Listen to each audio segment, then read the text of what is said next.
Hey, listeners, before we dive into today's episode, I wanted to let you know that this episode is being sponsored by Toner TC30 USB microphone. This is the exact microphone that I use for my audio and video podcast. It comes with USB connection, so it's hassle-free. You can just connect it to your laptop or your desktop. It comes with a pop filter, which is great for filtering out background noise so your voice will shine through. It comes with a shock mount so your recordings will stay vibration free. So whether you're in the world of gaming, streaming, podcasting, voiceovers, or YouTube content, consider upgrading your sound with the Toner TC30. Now let's get back to the show. Stay tuned for an episode packed with insights and knowledge. All the things that we've talked about today are so positive. There's so much positive to this program. So what's the problem? Why are people afraid? Past history. The misunderstanding of the program from its inception is the biggest issues that the program overcomes in today's market. The fact that people would say, that lenders would sometimes tell people, well, you can never lose your house, so just take a reverse mortgage out. And that people wouldn't be educated enough about what some of the do's and don'ts are, like continuing to pay your real estate taxes. 10% of these mortgages back in 2010 were delinquent because people stopped paying their real estate taxes. And the reason they stopped paying them is they said, well, I don't own the house anymore, so what do I need to pay that for? Okay. Well, they did own the home. They were misinformed, and they weren't educated on the front end. They thought they were giving their home. And, you talk about myths, for instance, and just misunderstandings. The number one misunderstanding in today's world is that people think they don't own the house anymore. Okay. That's still the number one misunderstanding. It's their home. It just simply has a loan against it that has to be repaid at a later date. Welcome back to another enlightening episode of MH Knows, or She Knows Someone Who Does, Unlocking Real Estate Secrets. I'm your host, Marianne Holt, and today we're embarking on a journey into the world of reverse mortgages, a financial instrument that has the power to reshape retirement planning for many. I'm thrilled to introduce our distinguished guest, David Stacy. With over 4 decades of experience in residential lending, including 20 of those years specializing in reverse mortgages, David is a true leader in the industry. David's expertise goes well beyond the surface, delving deep into the intricacies of financial empowerment. Throughout a significant portion of his career, he has been committed to assisting seniors in unpacking the concealed potential of their homes, ultimately guaranteeing a retirement that is both comfortable and financially secure. Today, we're going to explore the world of reverse mortgages with David. What is a reverse mortgage? Marianne, in its simplest terms, it is nothing more than a home loan designed for older homeowners, typically age 62 or older, that does not require monthly payments. Okay. The repayment of the loan is deferred to a later date. No payments with any amount due deferred to a later date. Now, with that being said, 99% of all reverse mortgages are a product in the marketplace today, are a product called a HECM, HECM, which is far and away the program that you see advertised on television, and that is the program that's insured and designed by the federal government. Okay. So, all right. So I just want to make sure I heard that. So we're talking about reverse mortgages, but you mentioned HECM. And correct. So HECM is the proper name for reverse mortgage? Is that what you're suggesting? Correct. Reverse mortgage is a slang term. And okay. Many people will look at that and they'll think, well, how did you ever come up with reverse? And it's the old, you hear this where your house pays you. Well, that is one scenario where you make a loan on your house and your house actually sends you a check every month as opposed to the other way around. Okay. Most people are familiar with a traditional mortgage. A traditional type of mortgage. Mortgage is simply a lien against a piece of real property. It's a home loan, okay? And you're using the property as collateral to repay that debt. And most everybody that owns a home has had a mortgage on it at one time or another. Now, there's a lucky few that had just paid cash for their homes. And that's wonderful if you did that. But you don't, again, the reverse mortgage is nothing more than a loan against their home. So, a couple of statistics that I think people need to think about when they're looking at this and trying to learn about it.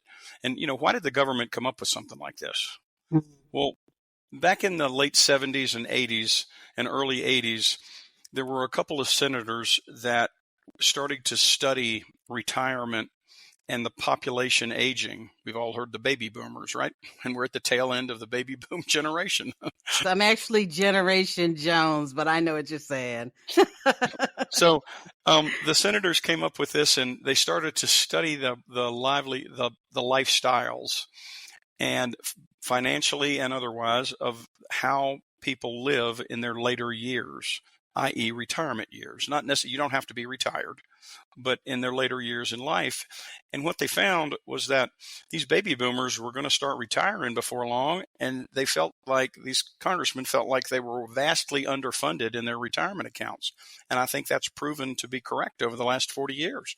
You hear every day, you hear another report that people are living on their Social Security, or Social Security makes up X percentage of the income of retirees, and that percentage is getting higher, it seems like, by the day. And Social Security was never intended to be the sole source of retirement income for Americans.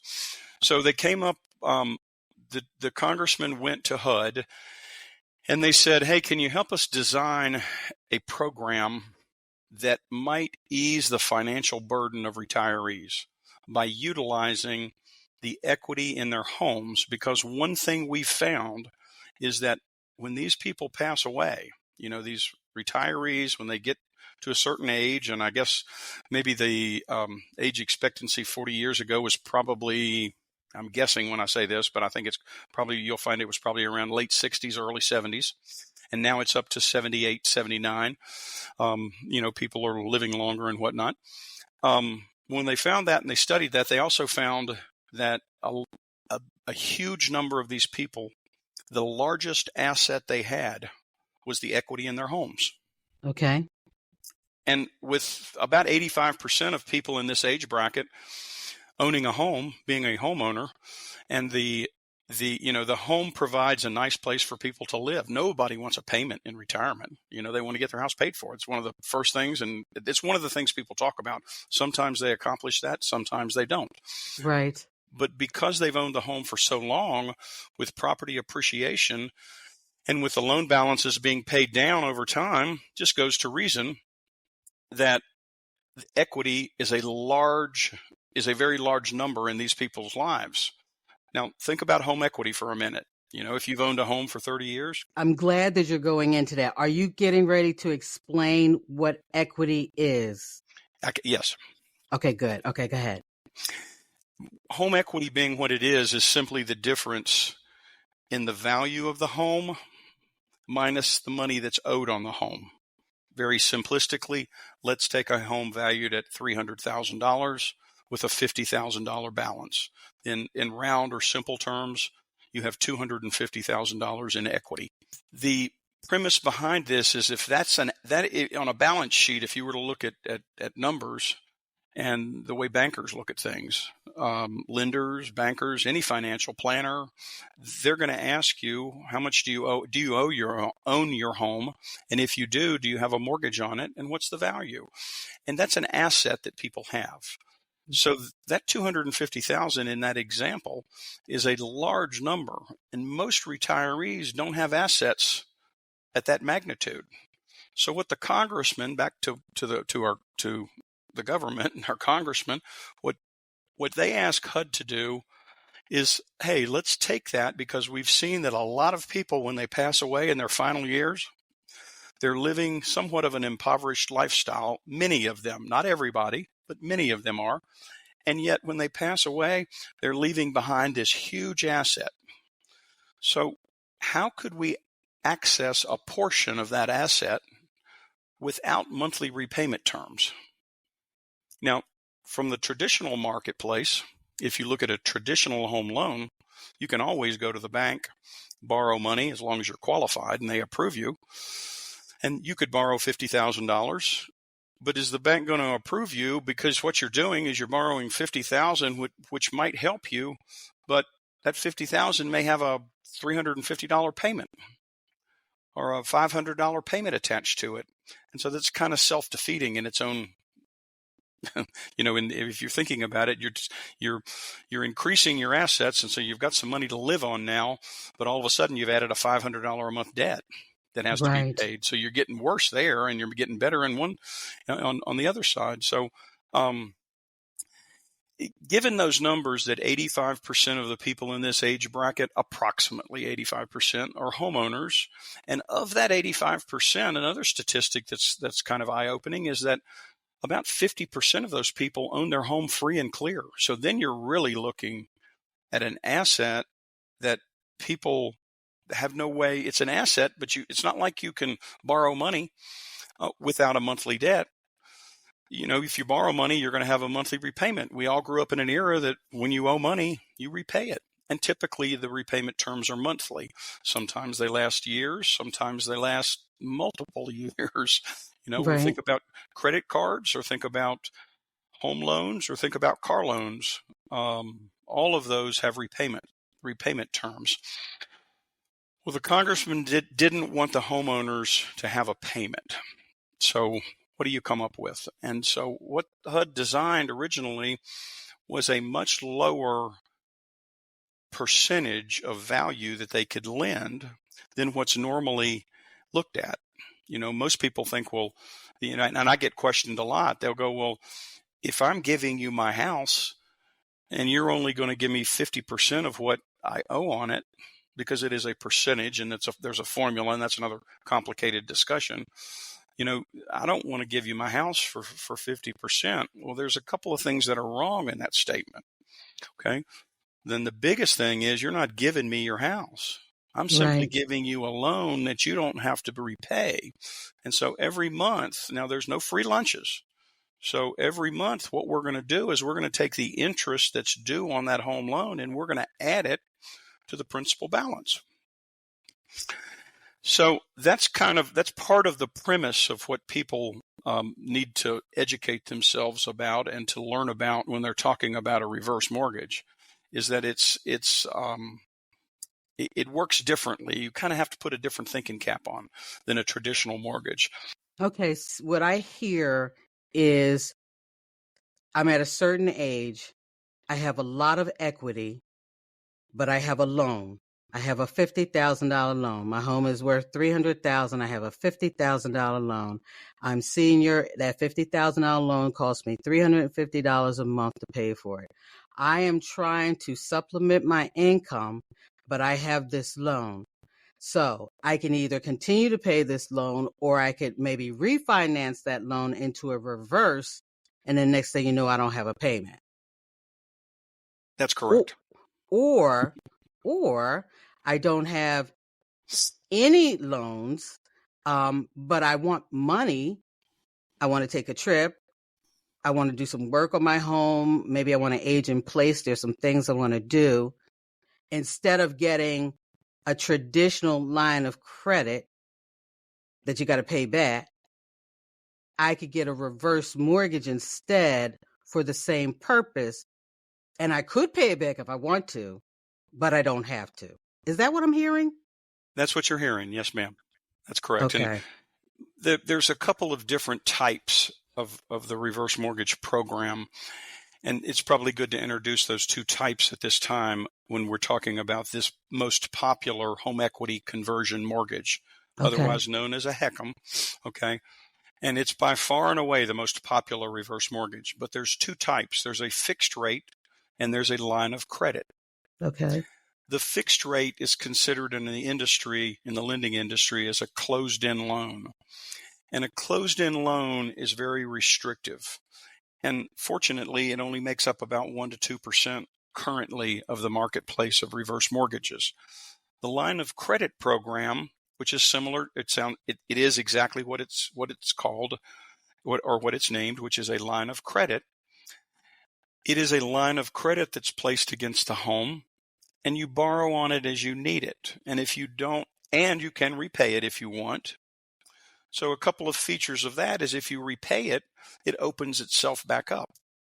So let's just say, let's take the $100,000 or the $300,000 example, and let's say the total line of credit is $100,000. If you've used it all, there's nothing available, and you're being charged on that $100,000. But let's also say that somebody in the family might pass away and leave you $50,000, and you don't know what to do with it. You're comfortable. So what you decide to do, you can put it in the bank and draw interest on that, or you could pay your reverse mortgage down, and what you've got is a lower debt. So you've got more equity in your home, and that money can be used at a later date. Just some of the features of the line of credit program. Okay. It's got a lot of flexibility. So those are some simple features of that line of credit program. And thankfully, that line of credit program makes up the vast majority, as well as the HECM program. This is a HECM line of credit or a HECM fixed rate. If you choose the line of credit, that makes up the vast majority of all reverse mortgages in the marketplace today. 6 or 7 years ago, the fixed rate program was a little more attractive. Now, the line of credit program is vastly more popular. Mm-hmm. So, those are just some, I guess, that's some basic information about the program, because it's kind of like, I get a lot of questions where, who thought up this goofy idea? Borrow money and never going to have to pay it back. Well, actually, you do pay it back, and you pay it back, when you leave the home permanently. And typically that's done through death. If I could talk to you statistics all day long about older homeowners, a few facts about them, and I've given you a few numbers to consider. But another feature or another fact about older homeowners, most of them don't want to move. When you get to be 70 years old, you're comfortable in your house and you don't want to move. Even though now more and more people are looking to downsize or right size their house, but most people, they just don't want to move. I'm 65, and I thought about moving a few years ago and building a house, and I thought, I don't think I'm going to do that. I'm comfortable where I am and just don't want to go through the hassles of that. Okay. So, you compared it, I think, earlier to a home equity line of credit. I think you called it a HELOC. Yes. A HELOC, in my mind, has been out for years. That program has, the concept it has. It's made typically by local financial institutions, community banks, and whatnot. And it's based upon the value of your house, and it's a line of credit. And it's a great program, in my mind, for people in their 40s and 50s. I agree. But when you enter your 60s, the home equity, and it's compared many times to the home equity conversion mortgage. Okay. There's a lot of comparisons because it's a line of credit. Typically, if you pay it back, you have to pay that back, but you pay only interest. So the payments on a home equity line of credit that you get from a local bank may be interest only for the first 10 years, as an example.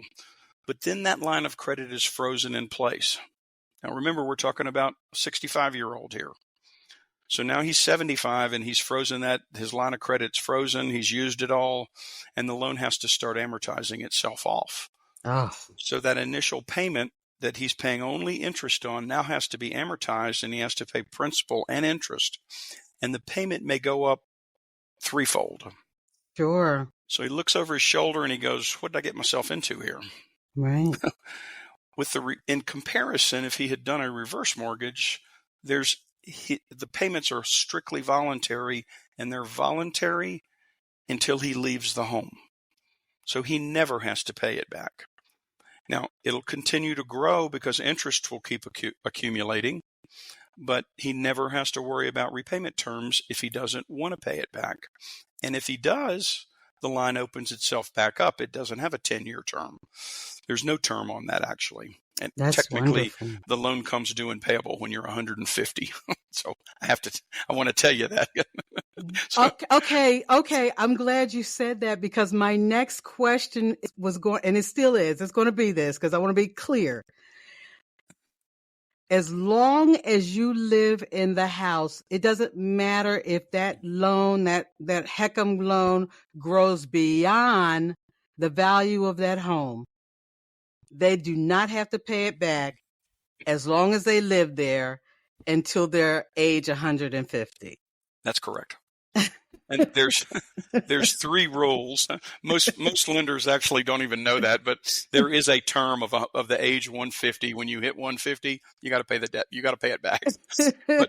But there's actually, it's very good that you mentioned that, or we're talking about that, because a lot of people say, well, how do I default on a reverse mortgage? Because I've heard people that have defaulted.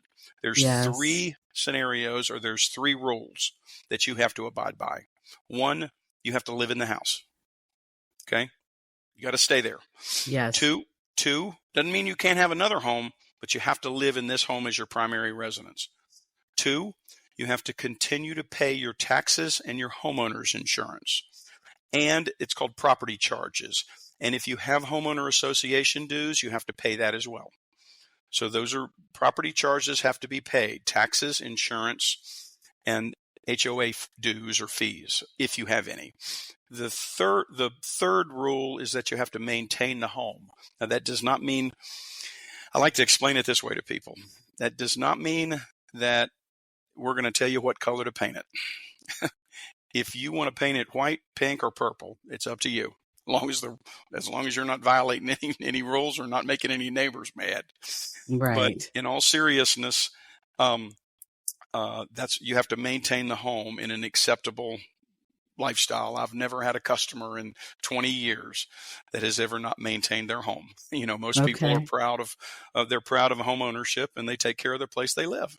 It's as simple as that. So those are the 3 rules. If you're clear on all 3 of those, then you're fine, and the loan will never be called.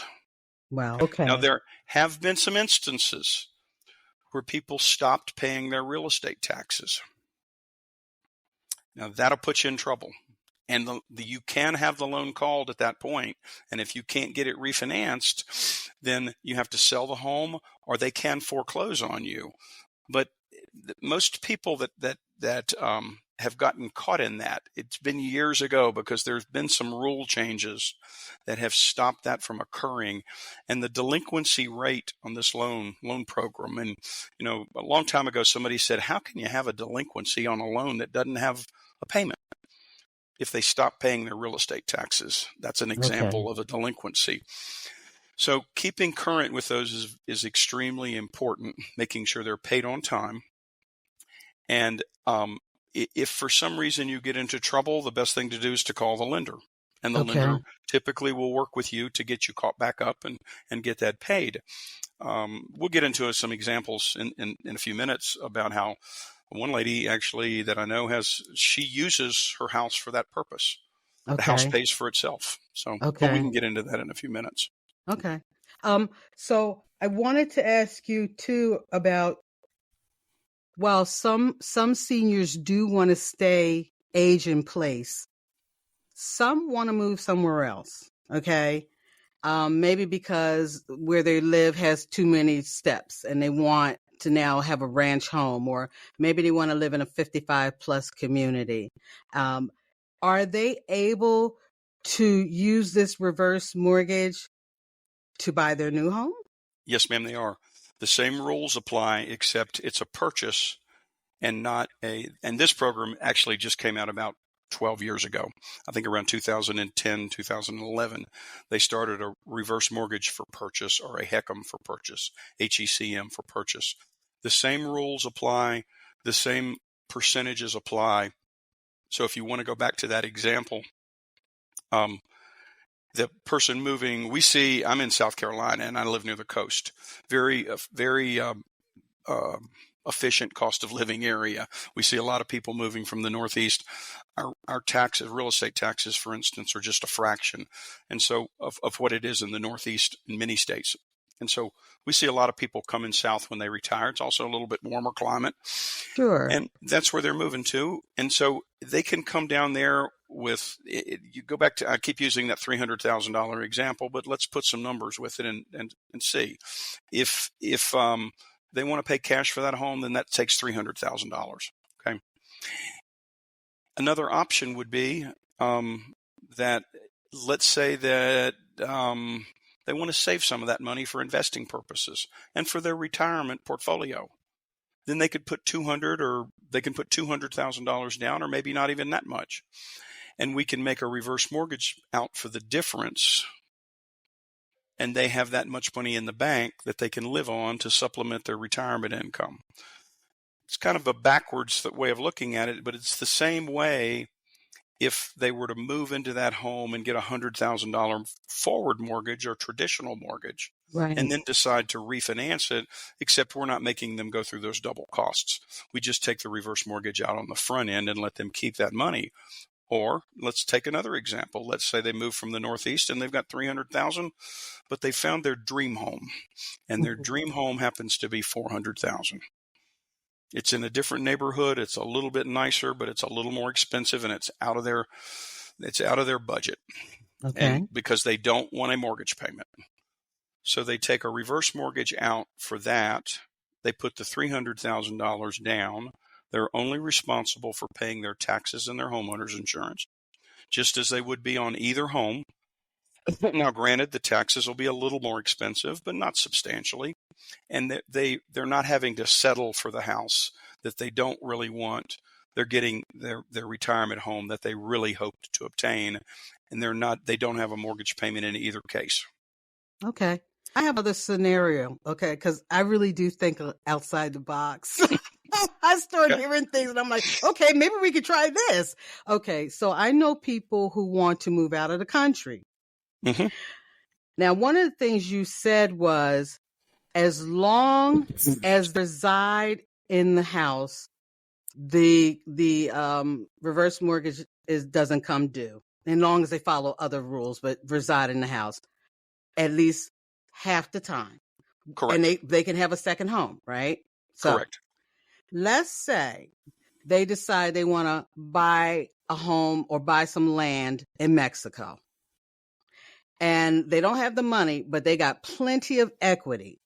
So they're going to use the equity from their primary residence, a reverse loan.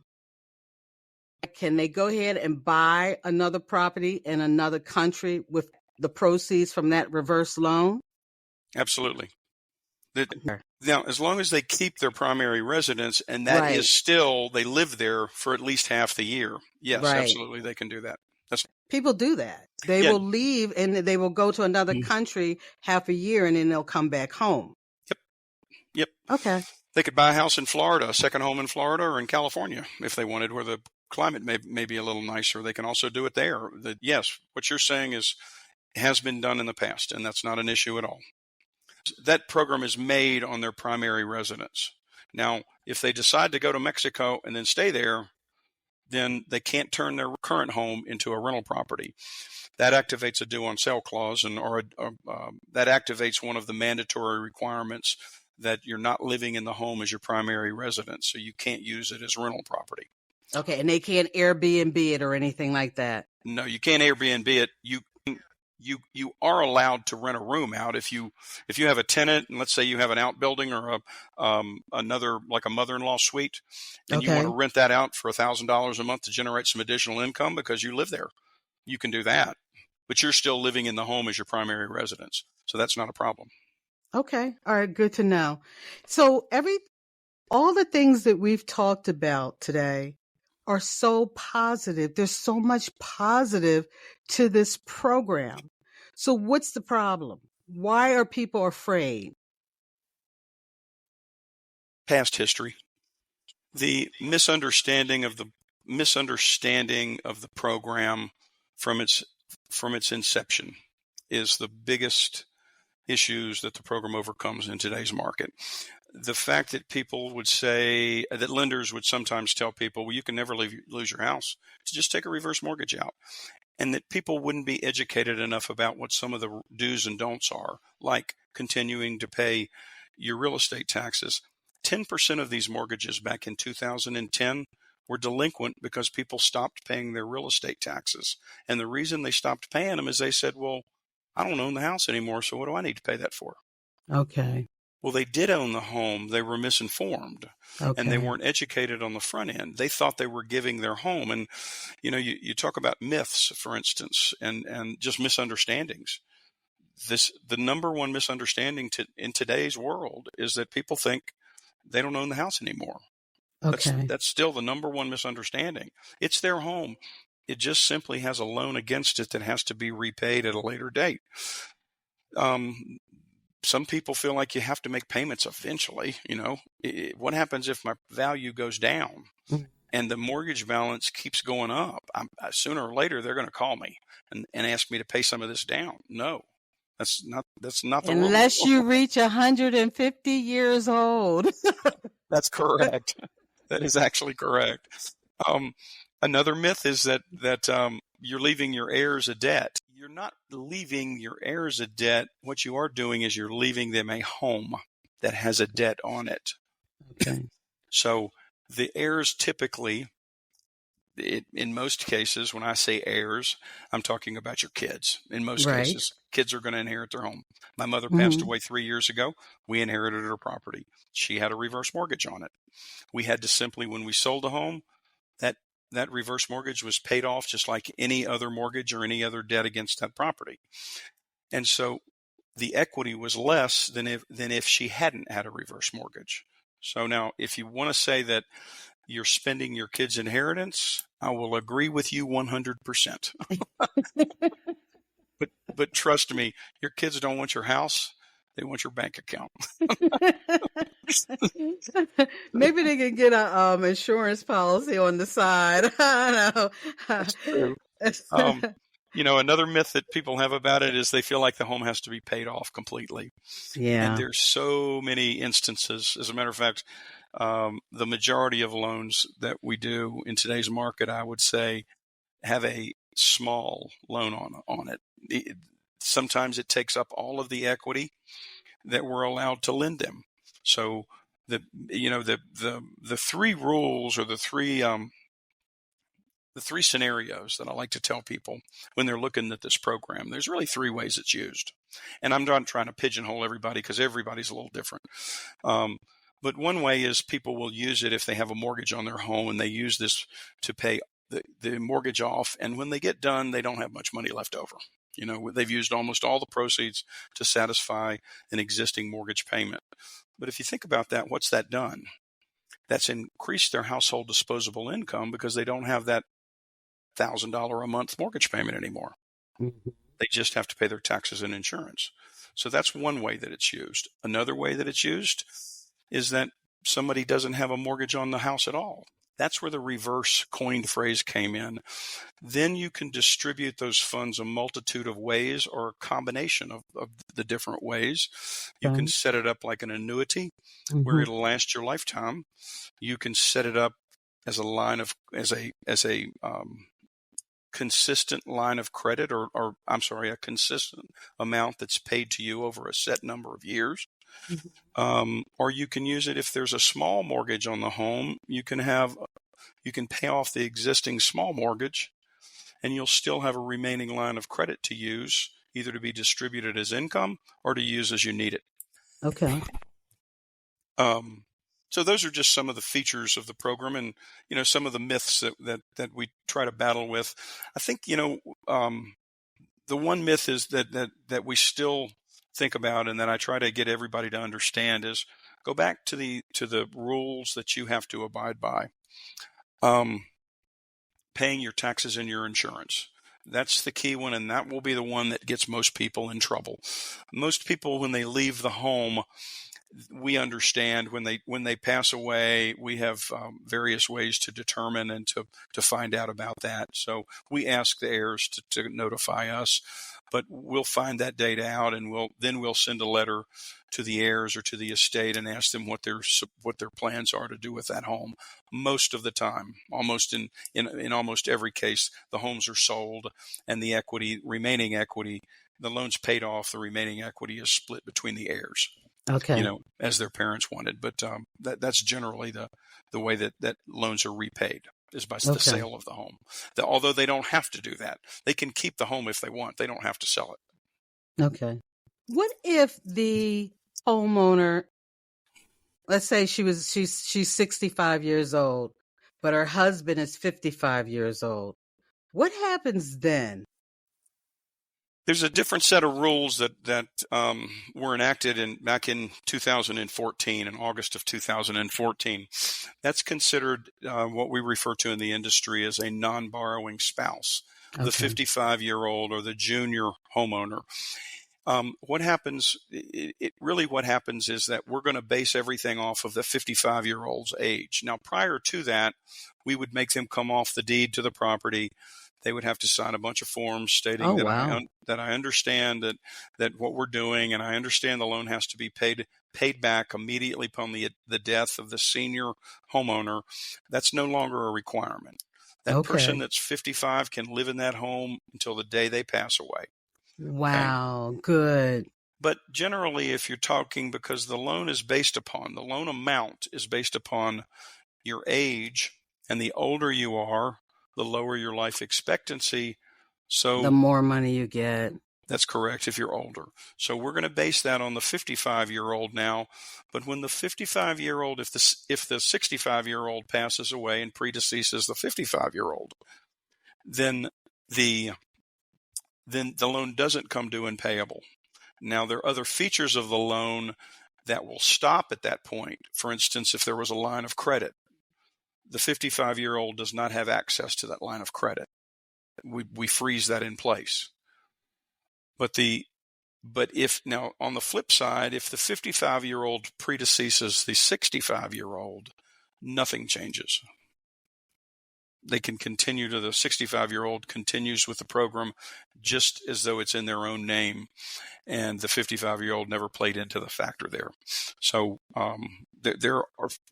it's a little bit more complicated, but just understand that no longer is that loan called.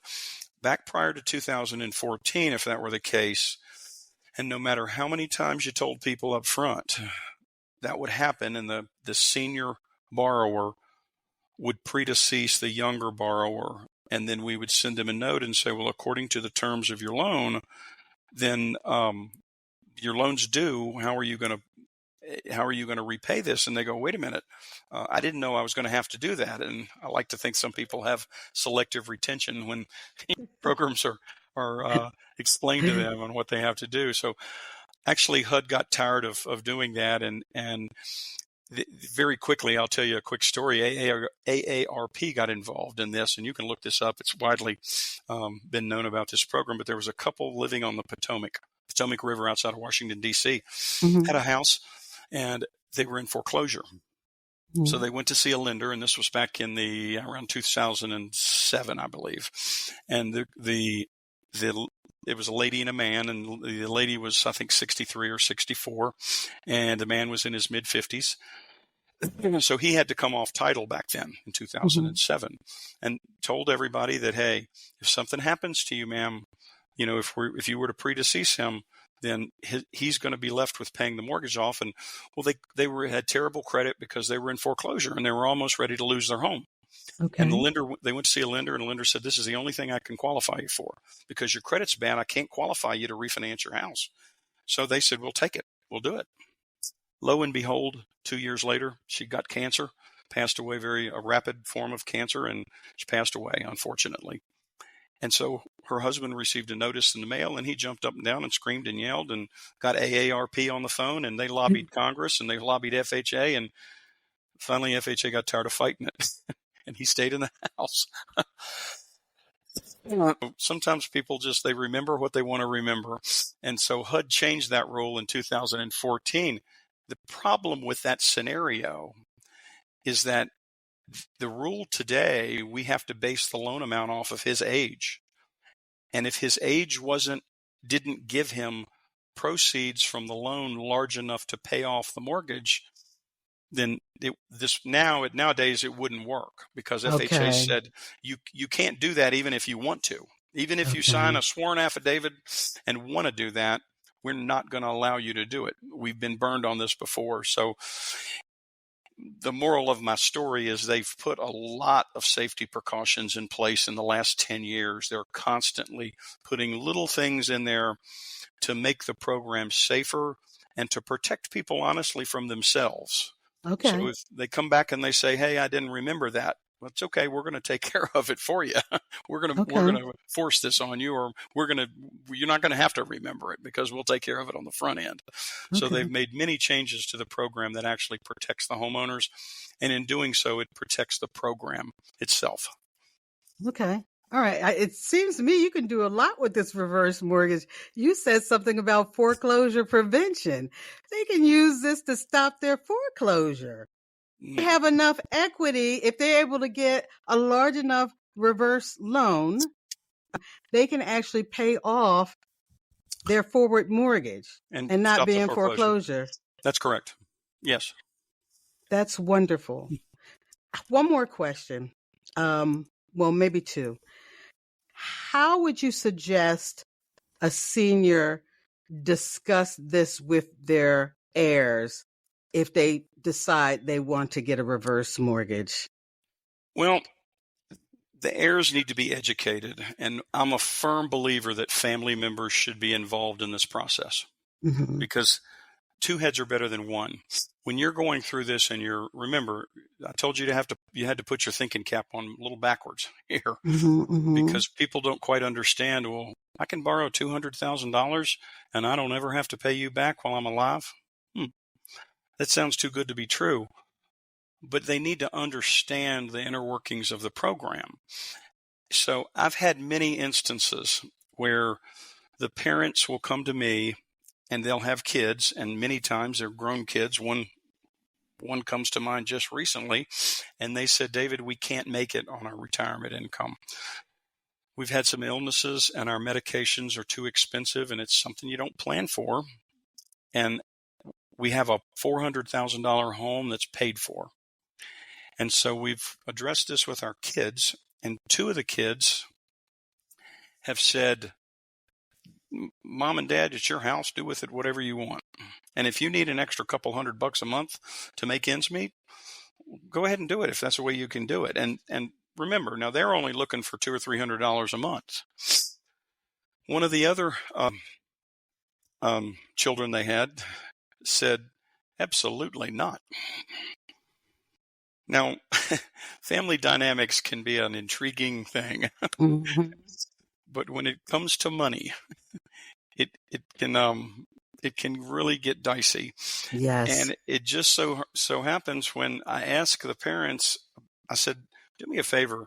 Let's take Mary and Bill and Jane and give me a 30-second synopsis on their lifestyles." And Mary was comfortably married, had kids, and she was employed, and her husband was employed, and they had a couple of kids. And Bill, well, he was self-employed and had a successful business and worked hard. And then Jane, well, Mm-hmm. Jane hadn't been so fortunate in life and had made some mistakes and had 4 kids and was unemployed. And so I hate to say this, but what does that tell you? She's looking out for herself and her kids, Yeah. and she wanted that money. It's kind of like, Yes. and she actually told me pointedly, "I think my parents should learn to live within their means." Now, here's a couple that What? retired with money, and I wish the listeners could see my face right now. I told the parents, I'm going to tell you something. When the parents, I have many discussions like this. It doesn't happen very often, but occasionally it'll come up, and I'll tell the parents, "Are you sure you want me to discuss this with your kids? Because that one daughter of yours is not going to like what I say to her. I can assure you of that." And she didn't. Yep. But it's just, I don't think the younger generation is owed anything by their parents. I just don't Nope. believe that. It's like, they raised you, right. They taught you right from wrong. And if you can't stand on your own 2 feet, then don't expect me to do it for the rest of your life. That is true in all cases, unless you have a disabled child. I will say that. So. And it's really fascinating because other countries, the children are not waiting on their parents to die so they can get their riches. What they're doing is they're sending their money back to their parents. And here in the United States, Exactly. You don't even have to give your parent anything. Let them just do what they need to do with their house so they can supplement their income. I just saw an exact live example of that last Sunday when I walked into a Walmart, and there was a Western Union there, and I'm in Texas right now, and I saw that firsthand. Mm-hmm. I mean, it truly, it's amazing. But you just think about that's unfortunate for those parents, because the daughter was basically saying, I want you to struggle and I want you to worry about things and stress until you pass away, and then so I can get a little more money. Because we weren't talking about much money here. We were only talking about $200 or $300 a month. And how long does it take to spend? How much of a mortgage do you build up at $200 or $300 a month on a home that was valued at $400,000 with no balance on it? You could have had that for years. You could have that money drawn for years, and it wouldn't amount to a hill of beans. But it's just I encounter a lot of folks, and I've actually had children sometimes call me back after a day or two thinking about it. One young man told me, he said, "Well, I don't like this program because my mom's spending my inheritance." Well, yeah, that's true. And so we hung up that day, and he called me back a couple of days later, and he said, I have to apologize. I never thought about it. And that was an awful selfish thing for me to say. Yes, it was. But I do urge parents to bring their kids in, tell them about it, talk to them about it, get their opinions, because inevitably the kids will be vastly misinformed, just like everyone else is about this program. They've heard things about how people lose their homes, the lender takes the house. None of that's true. Yes. There's rules you have to follow and have to stay up on, but I urge them to do that, because I always think that two sets of ears, hearing the rules and regulations that you have to abide by, and hearing things much better than one set of ears, because you're in the moment and you're going to always forget something. You're going to, you're going to think, okay, it can solve my one burning issue right now. And you need to sometimes take a step back and listen and learn about the program. Education is the biggest thing that I find that my job is right now, is educating people about the program. Okay. I know you've been a champion for FHA condo approvals. How's that going? Well, it's just a different process that you have to go through. You know that as well as I do. That's how we first met, is you doing condo approvals for me. And that's something that I learned about 35 years ago. For people that don't understand this, condominiums are the properties are different than a single family detached home, and that property ownership has to be approved by FHA. And so there's a process. Your property has to be approved, just like you have to be approved as a homeowner. That's what Marianne's talking about here. And trying to get the association to go to play ball is not easy. It's not, and that's like pulling teeth.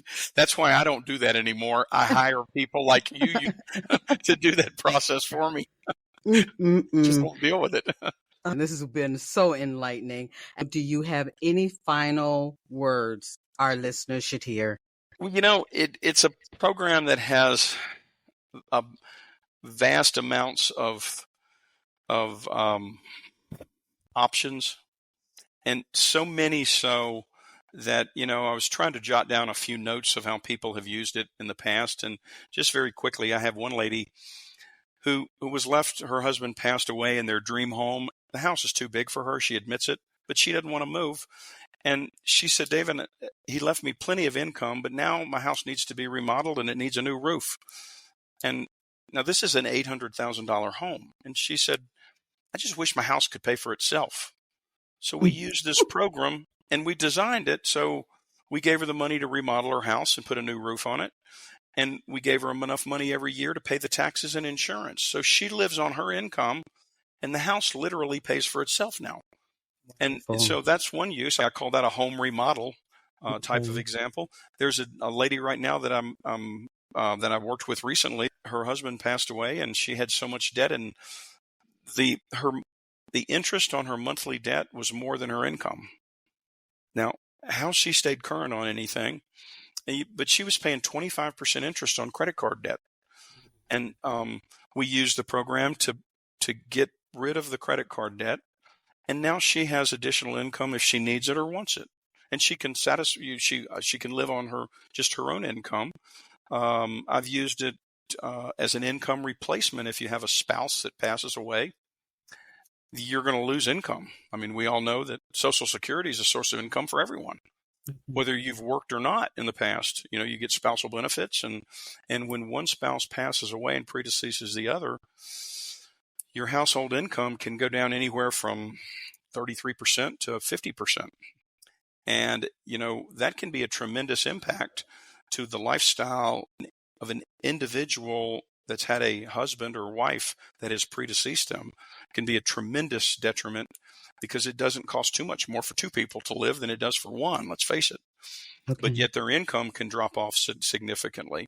And then, you know, lastly, we're looking that some financial planners have looked into this program, and it's estate plan. It can be used as an estate planning tool. It's a much more complicated conversation. Yes. But, you know, most of the time people understand that with financial planners, you give them a certain amount of money, and that's as much money as they're ever going to have, and because you're drawing on it to live on. Right.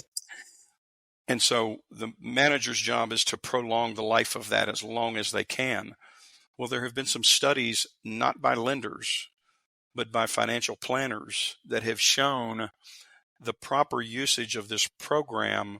If it's used properly, then it can actually grow a portfolio, not deplete it over time. It's a much more complicated conversation, but those are just, you know, a handful of reasons and uses that I've seen over the years. But what it really gets down to is being responsible. You know, I think that the tool can be used for most people much more proficiently, and most people, if it's used properly,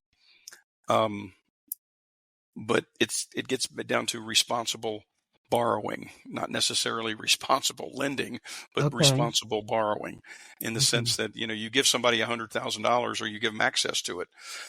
You don't want to see them run through it and go on vacations and take their friends on vacations. You want them to be able to manage that. And if they can't do it, then it's, you know, they need some people to look over their shoulders and help them. Right. They need to put together a plan. Yes, ma'am. I think so. So how can the listeners contact you if they want to learn more about reverse mortgages? They can't. I'm just kidding. I would be anybody that listens to this is more than able to call me. If they can use a telephone or a computer, they can send me an email. They can pick up the telephone and call me. I'm not the type of person. I've had people tell me in the past, if I give you my phone number, will you not call me every 5 minutes? And I go, you don't give me your phone number and I'll never call you. That's one way we can. I'd be happy to talk to people or answer any questions that they have. And if they want to proceed with it, I'd be happy to help them do that as well. But my contact information, my direct telephone number is area code. It's 843-491-1436. Okay. And that rings directly to my desk. And if I don't answer, I could be on another line, but it will ring after 1 or 2 rings. It rings through to my cell phone, and that's anytime, evenings and weekends. Another way to reach me is through my email address, and that's DSTACY. There's no E in Stacy. It's D Stacy, for my first name is David. So dstacy@newfed.com, and that's pretty simple, NEWFED.com. And there you have it, folks. What an insightful conversation we've had with David Stacy, a true luminary in the realm of reverse mortgages and residential lending. I hope you found this deep dive into the world of reverse mortgages as enlightening as I have. As we conclude this episode, remember that knowledge is the cornerstone of informed decision making, especially when it comes to securing your financial future in retirement. Whether you're a homeowner considering a reverse mortgage or simply someone intrigued by financial strategies, there's always more to explore in the world of real estate. A heartfelt thank you to David Stacy for sharing his wealth of knowledge and providing us with valuable insights into reverse mortgages. And to our dedicated listeners, thank you for joining us on this enlightening episode of MH Knows or She Knows Someone Who Does, Unlocking Real Estate Secrets. I am committed to continuing this journey with you, bringing you more real estate wisdom and introducing you to experts who truly understand the intricacies of their field. If today's episode has been valuable to you, please consider subscribing, liking, leaving a review, and sharing it with your friends and family who might benefit from the wisdoms we explored today. Until our next encounter, this is Marianne Holt signing off and reminding you that when it comes to real estate, knowledge is your greatest ally. Stay curious, stay informed, and remember, MH knows or she knows someone who does. Take care.